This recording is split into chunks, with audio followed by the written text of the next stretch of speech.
Sean todos bienvenidos y bienvenidas a una nueva conexión con el favor del Creador del universo, el Santo bendito sea. Continuamos con nuestro curso Los misterios revelados del Evangelio de Mateo. ¿Ya? Hoy corresponde la clase número 32. El secreto que vamos a revelar es el número 31. Ya, aquí vamos a ir proyectando las láminas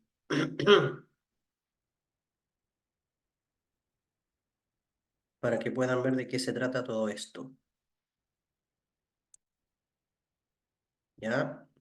Saludos primeramente a las personas que están aquí en Zoom conectadas, las personas que nos van a ver por Facebook y también luego las personas que nos mirarán en YouTube. Les dejo cordialmente mi saludo. Eh, Estamos revelando los secretos del Evangelio de Mateo. Es un gran trabajo que hemos estado realizando junto a mi maestro y yo soy el difusor de estos secretos que han venido, han venido siendo descodificados desde el capítulo 1 de Mateo, temática por temática, versículo por versículo, capítulo por capítulo. Ya hemos descubierto que no solamente nosotros, sino también muchos sabios judíos, principalmente los que pertenecen a la rama de la Kabbalah, que o sea, este documento, conocido como Nuevo Testamento, es un documento judío, para empezar, y número dos, pertenece a la línea mística judía, es decir, a los secretos del cielo, a los misterios de la Torá, que conocemos actualmente como la Kabbalah. Ya cuando hablamos de la Kabbalah, hablamos de toda la sabiduría oculta del Creador, hablamos de todos los misterios de Dios que han venido siendo transmitidos de generación a generación, ya más formalmente desde Moisés en el monte Sinaí, desde ahí hasta nuestros días, los misterios del reino de los cielos han sido revelados abiertamente en esta generación a todos nosotros. Ya el pueblo judío es el pueblo custodio de toda esta sabiduría celestial, es una gran herencia espiritual, eh, realmente las personas que acceden a este conocimiento pueden disfrutar como dice Pablo en Romanos capítulo 11, de la rica savia del olivo. La rica savia del olivo son los misterios del cielo. La rica savia del olivo son los secretos de la Torá, que es lo que en el Nuevo Testamento se conoce como los misterios del reino de los cielos. Como dijimos en clases pasadas, Rabí Yeshua le dijo a sus discípulos: a ustedes se les ha sido concedido que les revele los misterios del reino de los cielos. Y los misterios del reino de los cielos hace alusión a los misterios de la Torá o los misterios, los secretos del Creador, porque hay una cosa que Dios en el pueblo judío también es conocido como cielo, ¿ya? Entonces, cuando hablamos de los secretos del cielo, o cuando hablamos de los misterios del cielo o del reino del cielo, estamos haciendo alusión a los misterios del Creador, a los misterios de Dios, ¿ya?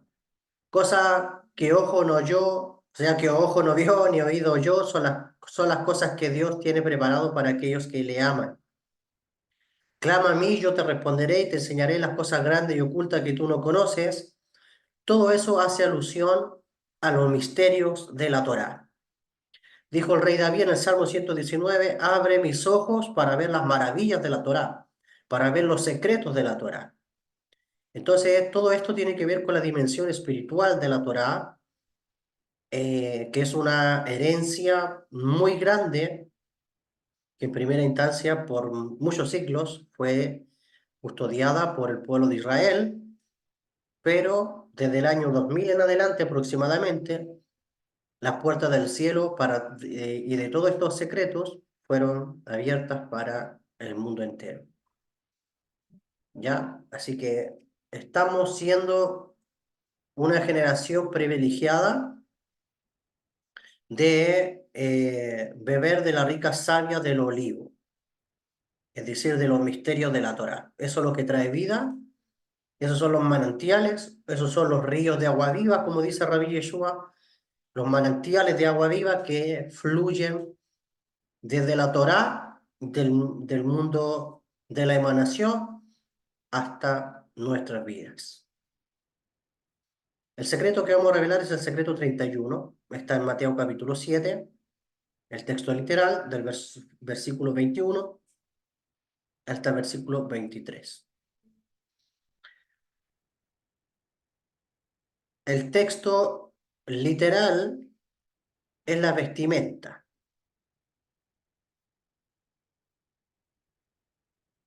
El texto literal es la vestimenta del alma, que es el secreto, es el misterio, es la revelación. Entonces, como cualquier texto de Kabbalah, los textos literales no pueden ser entendidos de manera literal porque están codificados. Es decir, hay que descodificar estas palabras para poder dar con la correcta interpretación, para poder dar con la esencia espiritual del texto, que es lo que realmente va a recibir nuestra alma al momento de conectar con él. Vamos a leer el texto literal para enfatizar luego los secretos. Dice, no todo el que me dice, Señor, Señor, entrará en el reino de los cielos, sino el que hace la voluntad de mi Padre que está en los cielos. Voy a volver a repetir esto. No todo el que me dice, Señor, Señor, entrará en el reino de los cielos, sino el que hace la voluntad de mi Padre que está en los cielos. Verso 22. Muchos me dirán en aquel día, Señor, Señor, ¿no profetizamos en tu nombre? Y en tu nombre echamos fuera demonios. Y en tu nombre hicimos muchos milagros. Y entonces les declararé, nunca os conocí, apartados de mí, hacedores de maldad. Esto es lo que tenemos en la mesa en esta tarde o noche. Bueno, hay una palabra en hebreo que es conocida como Olam Abba. Olam Abba se traduce popularmente como mundo venidero. Eh, pero también es conocido como el reino de los cielos. Es decir, el Olam Abba es una dimensión espiritual que realmente excede nuestro conocimiento, sobrepasa nuestros límites intelectuales, porque es una dimensión que no es de este plano. El tema es que esa dimensión espiritual, tarde que temprano, se va a unir a esta dimensión física y los secretos, los misterios, toda la sabiduría que hay en ese plano, en esa dimensión, va a estar al alcance de todos los seres humanos. Entonces, el Olam Abba, o el reino de los cielos, es esa dimensión espiritual eh, que incluso se puede vivir en este plano. Los cielos y la tierra no van a pasar, hablando físicamente, ya literalmente. El tema es que el cielo se va a unir a la tierra, pero cuando hablamos del cielo, estamos hablando de todo ese conocimiento, de todos esos secretos que están en esa dimensión y que van a anclarse en la mente de las personas, van a estar en el alma de las personas y cuando llegue ese momento van a haber muchos cambios, incluso moleculares y atómicos y anatómicos van a ocurrir cuando eso se dé en su totalidad. ¿Ya? Los sabios judíos dicen que el Mashiach, es decir, el Mesías, va a traer secretos de ese plano y los va a manifestar en este mundo para que todos esos secretos estén a disposición de todos los pueblos de la tierra. ¿Ya? Y eso está en concordancia con lo que, perdón, con lo que la Torá dice acerca de Shiloh. Hay un texto en el libro de Génesis que habla de Shiloh, cuando se está bendiciendo a los hijos de Jacob, a los hijos de Israel, y cuando se llega a Judá, habla acerca de Judá, que el cetro estará, dice, en él hasta cuando aparezca Shiloh. Y dice, y todos los pueblos se le congregarán, todos los pueblos lo escucharán. Y nuestros sabios han enseñado que ese Shiloh es una alusión al Mashiach, ¿ya? Aquel que va a aportar una conciencia que no es de este mundo, aquel que va a aportar una conciencia y que va a tener la capacidad de enseñarle todos esos secretos y misterios a todos los pueblos de la tierra. ¿Ya? El tema es que habla de una dimensión que se va a manifestar. La Kabbalah, o en hebreo se dice Olam Abba, ¿ya? Entonces, no todo el que me dice Rabbi Yeshua, Señor, Señor, entrará en el reino de los cielos. O sea, no todo el que me dice Señor es Señor será heredero o participará de toda esta sabiduría, sino el que hace la voluntad de mi Padre. Y cuando hablamos de hacer la voluntad, a la voluntad de mi Padre que está en los cielos, como dice el Rebbe, está netamente asociado con la Torá y los preceptos.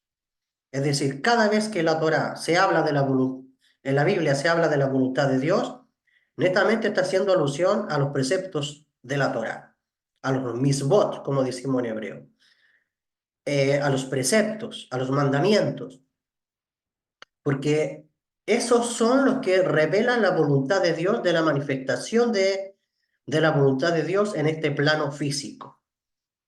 ¿Ya? Estoy haciendo un comentario literal para luego pasar a los secretos. ¿Ya?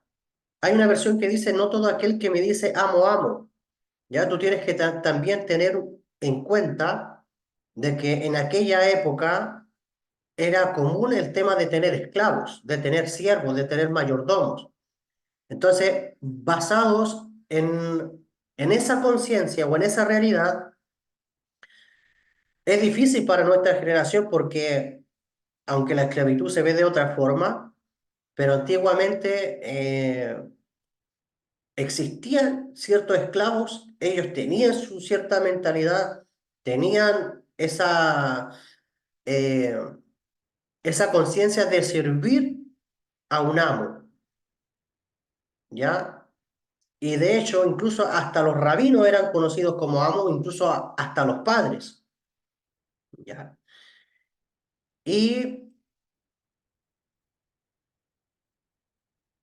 Rabbi Yeshua dice en sus palabras, no todo el que me dice Señor, Señor, es decir, no todo el que me dice amo mío o amo mío, ¿ya? Entonces, vemos en la realidad que hay muchas personas que dicen ser discípulas o discípulos de Rabí Yeshua de Nazaret, o dicen ser discípulos de Rabbi Nachman de Breslev, o dicen ser discípulos de la Rizal, etcétera, o de cualquiera, a lo mejor Rebbe, discípulos del Rebbe de Lubavitch. El tema es que no se trata de que tú lo digas, no se trata que tú lo digas con tus palabras, se trata que tú lo vivas. Y ser discípulo de un rabino equivale a seguir sus enseñanzas. Ser discípulo de un rabí equivale a seguir su ejemplo, ¿ya? A seguir su ejemplo, sus enseñanzas, principalmente sus enseñanzas de Torah. Porque las enseñanzas que daba Rabí Yeshua eran todas enseñanzas de la Torah. Entonces,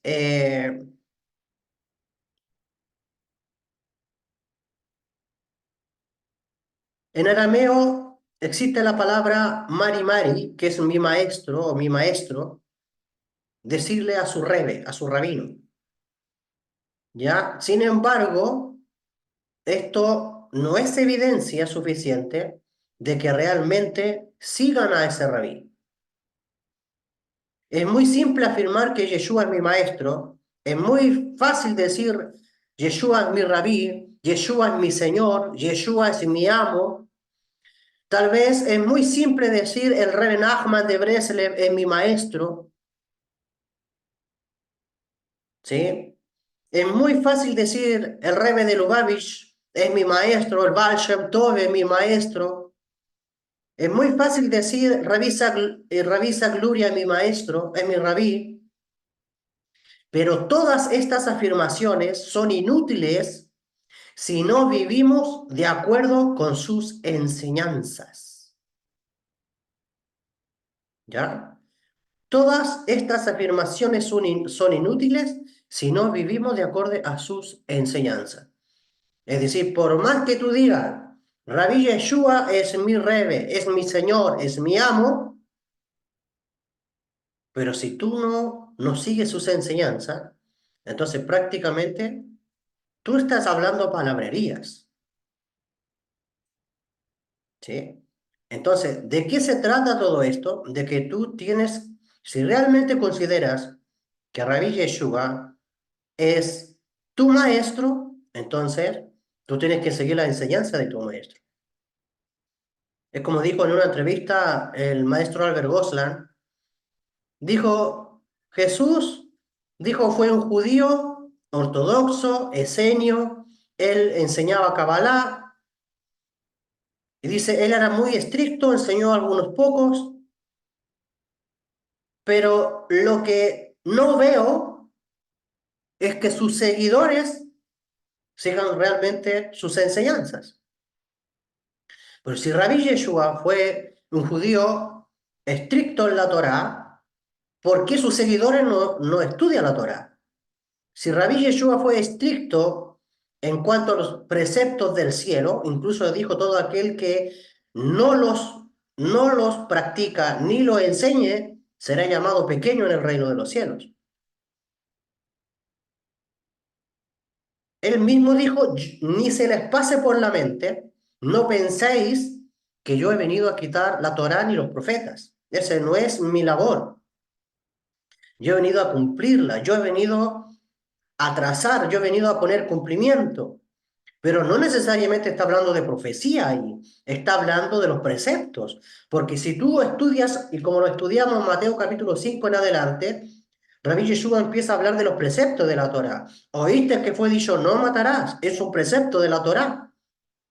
Por lo tanto, no está hablando de un cumplimiento solamente de la profecía. Como muchos pueden asociar este texto cuando él dice, yo he venido a dar cumplimiento, no es que como él es el Cristo, como él es el Mesías, vino a dar cumplimiento a las profecías mesiánicas. Pero no está hablando de eso ahí. Cuando tú ves el contexto y el capítulo completo, el cumplimiento de lo cual está hablando del cumplimiento de los preceptos de la Torá. Oíste que fue dicho, no adulterarás. Oíste que fue dicho, no jurarás en vano. Mateo capítulo 5, léelo completo y te va a dar cuenta que él está hablando de los preceptos. Y cuando él dice todo aquel que enseñe uno de estos mandamientos, dice todo aquel que los practique y enseñe, está hablando de los preceptos, de los misbot, los preceptos de la Torá, grande será llamado en el reino de los cielos. Entonces, ¿quién es seguidor? Rabí Yeshua fue un judío. Sus seguidores fueron todos judíos. sus enseñanzas, su familia fue toda judía. Él no sabía que las enseñanzas que él le daba a sus discípulos iban a ir a dar a otras personas o iban a ser manipuladas en Occidente para darle otra connotación y crear una nueva religión.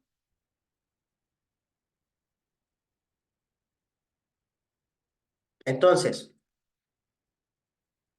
vemos acá que realmente demostrar que Rabí Yeshua es tu maestro, entonces tienes que vivir de acuerdo a sus enseñanzas.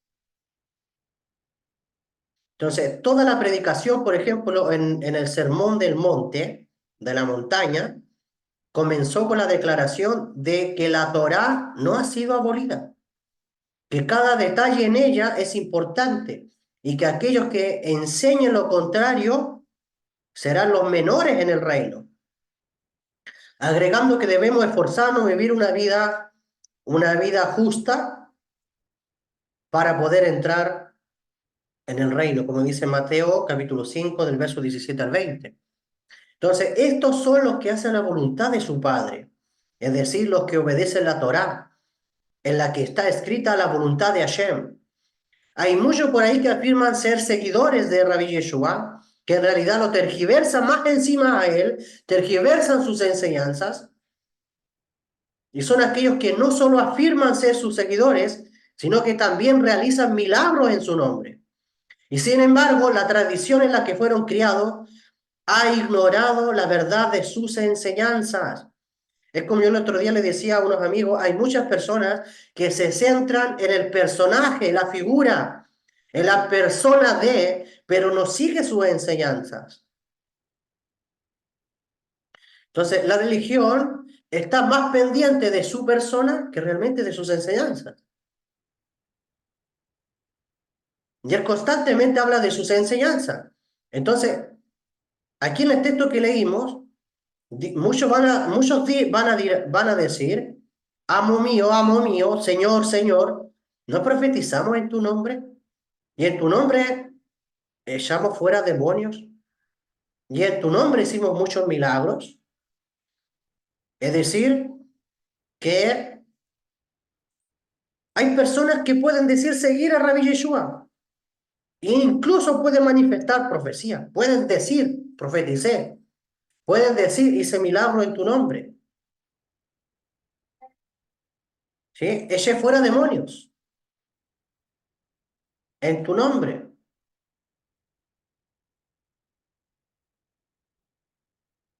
Pero aquí hay un tema.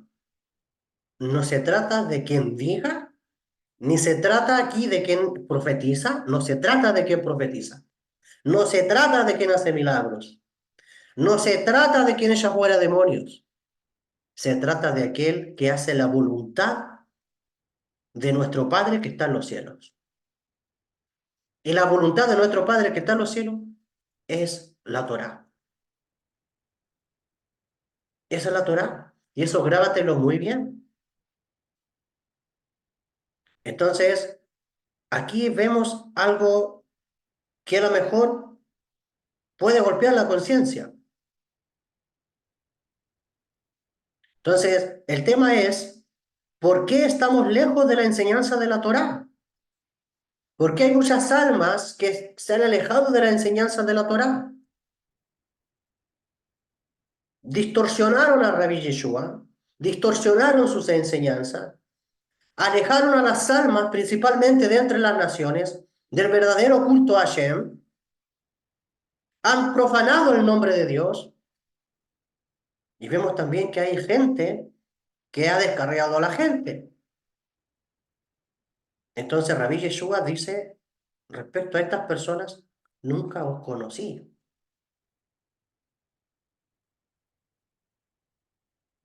Nunca os conocí. Apartado de mí, hacedores de injusticia. Apartado de mí, hacedores de maldad. ¿Sí? En hebreo, Arkansas. ¿Sí? Con el sentido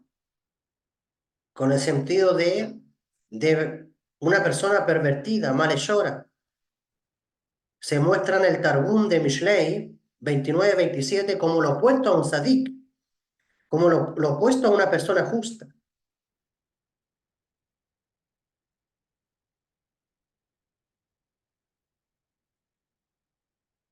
¿Eh? De hecho, al juez que corrompe el decreto se le llama Abel, injusto, una persona aborrecida, repugnante, digno de ser destruido, una abominación, porque una persona injusta es llamada una abominación, como dice el verso de la Torá, en Deuteronomio capítulo 25, verso 16, porque cualquiera que hace estas cosas, cualquiera que perpetra tal injusticia, es una abominación a Hashem, dice la Torá. Y una abominación también se llama Kerem, algo destinado a la destrucción. Y una cosa repugnante, como dice también Deuteronomio 7:26, ni traerás cosa abominable a tu casa para que no seas destruido, es decir, Kerem como ella, sino que la aborrecerás por completo. Y esto lo dice también Rashi, hablando de Levítico capítulo 19, verso 15. Si tal persona que tuerce las enseñanzas de un sabio, tal persona que tuerce la enseñanza de un sabio de la Torá y aleja a la gente de la Torá, pues es lo que eh, es considerado como abominación. Bien, entonces, ser discípulo de Rabbi Yeshua, yo creo que mucho no hemos estado a la altura. Mucho no hemos estado a la altura. Primero, que Rabbi Yeshua tenía puros discípulos judíos. Y todas sus enseñanzas venían de la Torá, todas sus prácticas venían de la Torá. No puedes ser llamado discípulo de Jesús, discípulo de Rabbi Yeshua, si tú no haces Shabbat. Tú no puedes ser llamado discípulo de Rabbi Yeshua si tú no estudias la Torá ni sus secretos. Tú no puedes ser llamado discípulo de Rabbi Yeshua si tú no celebras Pesach, la fiesta de Pascua.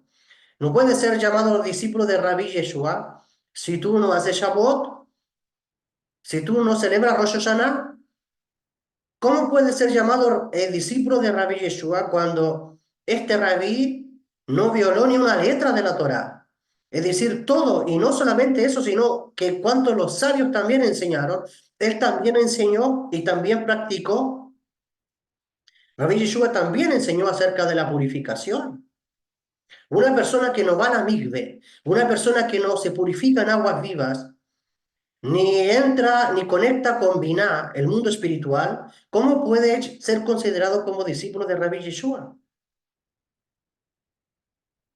Una persona que no hace teshuvah, una persona que no está constantemente corrigiendo su vida, ¿cómo puede ser llamado discípulo de Rabbi Yeshua cuando sus palabras al inicio de su ministerio rabínico fue hablar de teshuvah, fue hablar de arrepentimiento, de retornar a Dios, de purificar el alma, de santificar el alma, de purificar el cuerpo, de volver de los malos caminos y regresar a la Torá, regresar a los caminos del cielo?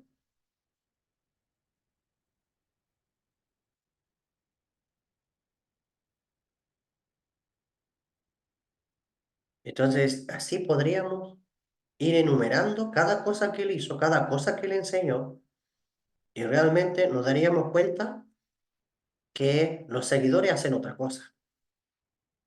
Los seguidores pareciera que siguieran a otro Jesús. Y así ha sido por 2000 años aproximadamente. Entonces, claramente esto incluso alude como un arquetipo de Yosef. En esta semana nosotros estudiamos la Parashat Miketz, que está relacionado con cuando José va a salir de la cárcel y se va a revelar ante el faraón. Y no solamente se revela y le interpreta los sueños al faraón, sino que José es ascendido como virrey de Egipto y llega el momento donde José se va a revelar a sus hermanos.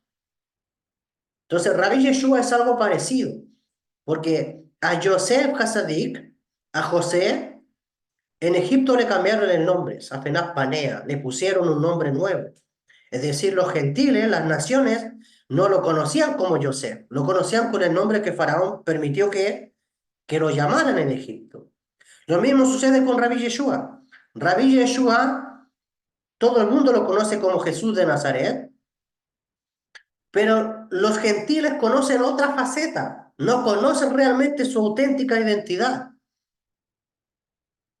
pero están en una generación donde poco a poco su identidad comienza a ser revelada, como le dijo a sus hermanos. Sus hermanos incluso hasta cuando sus hermanos lo vieron, al verlo no lo conocían, tal vez tenía otra apariencia. Tuvo que Joseph decirles, yo soy Joseph, yo soy Joseph, yo soy José a quien ustedes vendieron aquí a Egipto. Por eso es que también hay muchos judíos que no reconocen la figura de Rabí Yeshua. No lo conocen. ¿Por qué? Porque Rabí Yeshua está entregado en manos de gentiles. Disfiguraron su personaje, crearon un dios, crearon una deidad con su persona. De hecho, hasta incluso José era considerado como deidad en Egipto. Pero su hermano sabía quién era en realidad. Pero bastaba que su hermano se revelara y ellos se dieran cuenta que realmente era José. De eso el primero que se dio cuenta fue Benjamín, se dio cuenta que su hermano era José. Entonces, estamos en una generación donde Jesús de Nazaret ha sido distorsionado, sus enseñanzas han sido distorsionadas, pero como estamos en la era del conocimiento, como estamos en la era de la revelación y de los secretos del cielo, pues realmente la figura de Jesús de Nazaret va a ser transformada para que pueda revelarse realmente como tiene que ser. Entonces, seguir la enseñanza de Rabbi Yeshua realmente nos tiene que llevar primero a la conexión con la voluntad del Padre, que está en los cielos, es decir, a los preceptos de la Torah. Ya, esto como introducción. Ahora voy a compartir eh, los secretos.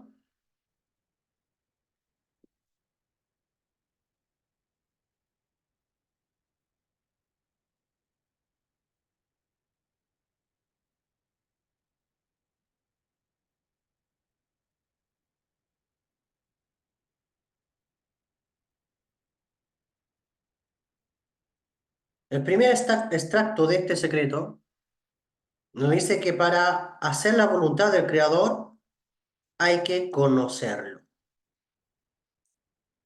¿Ya? Porque Rabbi Yeshua dice,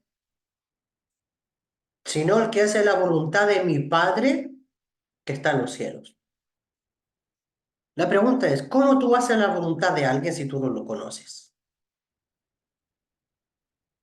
Entonces, para hacer la voluntad de Akadosh Baruj Hu, para hacer la voluntad del Creador, hay que conocerlo a él primero.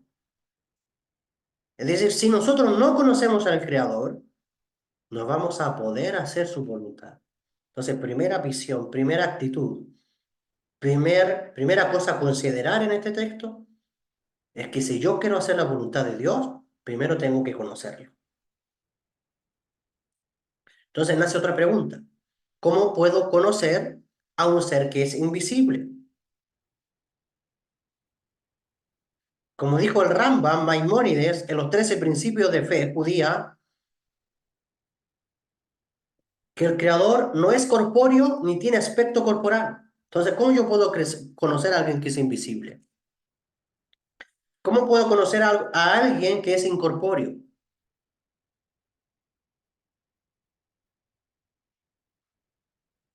La Kabbalah enseña que la manera de poder conocerlo es estudiando sus virtudes. El creador tiene midot, el creador tiene virtudes. Esas virtudes están reflejadas en el árbol de la vida, porque el creador, bendito sea, se manifiesta y emana su esencia, emana su voluntad, también a través de lo que llamamos sefirot, que son las virtudes de él. Al igual que cuando estudias las virtudes de una persona, ¿qué es lo que estás haciendo? La estás conociendo. Porque conocer no es ver con los ojos físicos, porque tú estás mirando a una persona. Conocer a una persona es ver su interioridad, es ver su esencia. Entonces, en la Torá está la voluntad del Creador. ¿Y cómo yo accedo a la esencia del Creador? Estudiando la Kabbalah, estudiando el Zohar. El Zohar es el alma de la Torá. Entonces, cuando tú estudias el Zohar Kadosh, cuando tú estudias el Zohar, el libro del esplendor, el libro de los misterios de la Torá, en realidad estás estudiando las virtudes del Creador y lo estás conociendo. La Torá escrita es como el cuerpo, pero el Zohar Kadosh, es decir, la Kabbalah, es el alma, es la esencia del Creador. Claro, tú vas a estudiar la Torá escrita y te vas a deleitar por la historia, por los eventos que ocurren en la historia, y bien. Pero si tú quieres conocer el alma de Dios, si tú quieres conocer el Espíritu de Dios, el alma de Dios, entonces, y para estudiar sus virtudes, entonces tienes que estudiar el libro del Zohar. Por eso es que es un requisito primordial, porque el Zohar es el alma de la Torá. Si tú quieres conocer a una persona, tienes que conocer su esencia, sus virtudes, su alma. Eso es lo que revela quién es en esencia. Por eso se dice que eh, la apariencia engaña. Tú cuando ves la belleza del alma, ves la belleza de la persona. ¿Sí? Entonces tú para ver a Dios, no vas a ver leyéndolo el texto literal de la Torah. Tienes que ver la esencia espiritual de la Torah que revela su esencia, que revela su esplendor. La palabra esplendor aparece también en el libro de los Hebreos, capítulo 1, cuando habla del esplendor de su gloria. El esplendor hace alusión en hebreo a Zohar. Zohar, el Zohar es el esplendor de Dios, es el alma de Dios, es la esencia de Dios.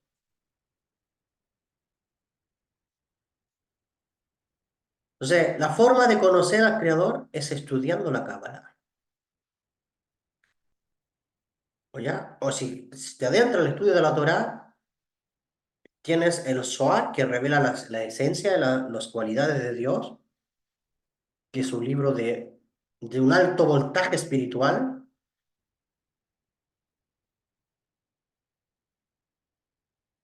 Y cuando hablamos de la Cábala, hablamos de todo el contenido espiritual de la Torá, completo. Entonces, tú cuando estudias la Cábala, vas a conocer la esencia, la pureza de Dios, la santidad de Dios, el esplendor, los misterios, los secretos de Dios, la voluntad de Dios, el pensamiento de Dios, la idea de Dios, todo lo que en cuanto está en Él, tú lo vas a conocer. Entonces, tú con el texto escrito de la Torá, tú puedes generar emociones, emociones viscerales, pero jamás conocerle. Entonces, una vez que tú lo conoces, una vez que tú conoces el alma de Dios, pues realmente tú terminas amándolo. Entonces, cuando estudia la Torah a nivel literal, puede llegar a la conclusión que Él no es un Dios misericordioso, como muchas personas han llegado, que el Dios del Antiguo Testamento es malo, como dijo Marción del Ponto. El Dios del Dios de los judíos es malo, no es misericordioso. Eso cuando estudia la Torah a nivel literal. Puede llegar a la conclusión que Él no es un Dios misericordioso. Ya, y saltan algunos con el Dios del Antiguo Testamento, o con el Yahvé, o con el Jehová. Pero cuando estudiamos y desentramamos eso que está escondido en el Zohar, ahí realmente tú entiendes el texto literal y te das cuenta que Él es un ser misericordioso, que Dios es un ser amoroso en estado puro, que el Creador en su esencia es generosidad pura.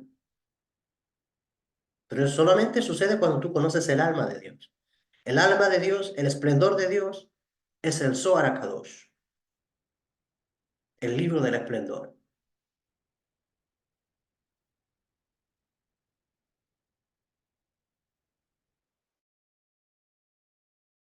La Torah, la Kabbalah. Entonces, Rabbi Yeshua vino a revelar a sus discípulos el alma de Dios. Rabbi Yeshua vino a revelar a sus discípulos la voluntad de Dios. La voluntad de Dios se revela en esta humanidad. Se revela a través de los misterios de la Torah. Y cuando tú comienzas a conocer la esencia de Dios, el alma de Dios, tú amas a Dios. Tú amas, quieres estar con Él, quieres pasar tiempo con Él. No te quieres separar de Él. Y te das cuenta que realmente estudiando los misterios, el Dios de la Torah es muy misericordioso. Y sale de los inventos de que Dios es un Dios malo.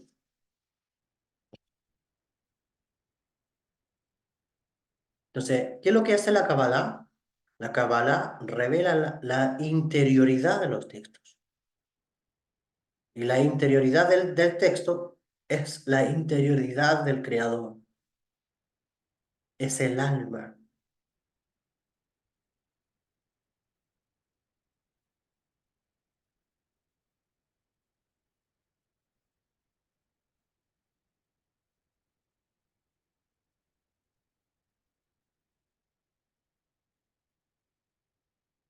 Entonces, según la enseñanza del Zohar, el libro del esplendor atribuido a Rabbi Shimon Bar Yochai, la voluntad del Creador es que nos dediquemos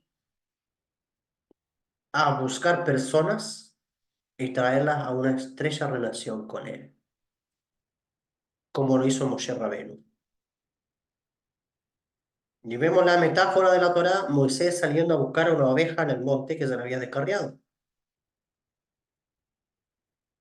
Entonces, es aquí también donde se revela el nombre de Dios, Yud Kei Vav Kei, el nombre de Dios de 4 letras. Cuando tú realmente elevas a una persona a la conexión con Él, a la conexión con su voluntad y la traes a una estrecha relación con Él. Imagínate que han secuestrado al hijo del rey y tú vas y lo encuentras y se lo devuelves al rey. Tú no sabes cuánto estaría dispuesto a pagar por ese rescate. Entonces, los extraviados del Creador son todos los seres humanos. Y cuando nosotros los traemos y rescatamos de las fuerzas del mal, de las fuerzas de la impureza, y los traemos a una relación de pacto con Él, entonces el Creador, el Rey de Reyes y Señor de los Señores, está dispuesto a pagar cualquier recompensa por ese rescate.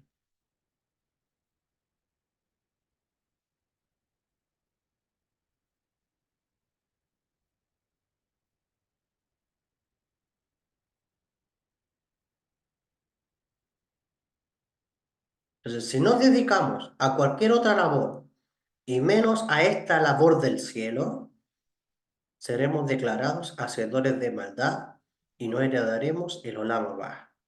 No heredaremos el mundo venidero o el reino de los cielos. Cuando Hashem vio en Moisés, imagínate, cuando Hashem, el santo bendito sea, vio en Moisés la virtud de ir por una oveja perdida, dijo, este es el predilecto de ser el líder del pueblo de Israel, que si se preocupa así por los animales, cuánto más se preocupará por mi pueblo. Nuestros sabios también nos enseñan acerca de Abraham Avinu, el patriarca Abraham, que una vez que él conoció al Creador, él se dedicó a traer a la gente al monoteísmo, a la fe única. Abraham se dedicaba a buscar a los hombres y Sara se dedicaba a buscar a las mujeres. De esa manera, nuestro padre Abraham hizo la voluntad del Creador, que es ir a buscar personas y traerlas a una estrecha relación con él. Entonces, Rabbi Yeshua nos enseña la importancia de ir a buscar personas y traerlas a una relación con Akadosh Baruj Hu. Y esto es una noble labor del cielo. Aunque en el judaísmo se enseña que no se debe ser proselitista, la Kabbalah enseña que sí, que la bendición del cielo estará con nosotros porque estaremos haciendo la voluntad del cielo. Estaremos haciendo la voluntad de nuestro Padre que está en los cielos. Y cuando hacemos todo lo que está de acorde a Kadosh Baruj Hu, todo lo que nosotros solicitemos al cielo, el cielo a nosotros nos lo dará.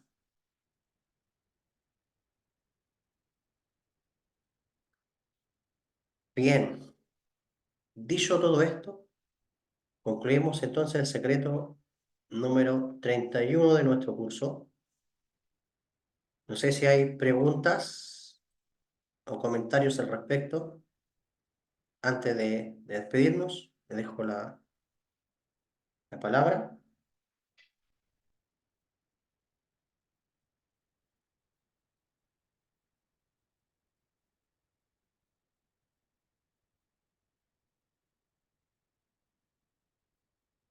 Bien, no habiendo entonces, hasta aquí llegamos. Ha sido un gusto poder compartir con ustedes esta clase. Que el Eterno les guarde, les bendiga y nos estamos viendo con el favor de Hashem el día de mañana para la siguiente clase. ¿Ya? Así que muchas bendiciones y nos vemos hasta mañana con el favor de Hashem.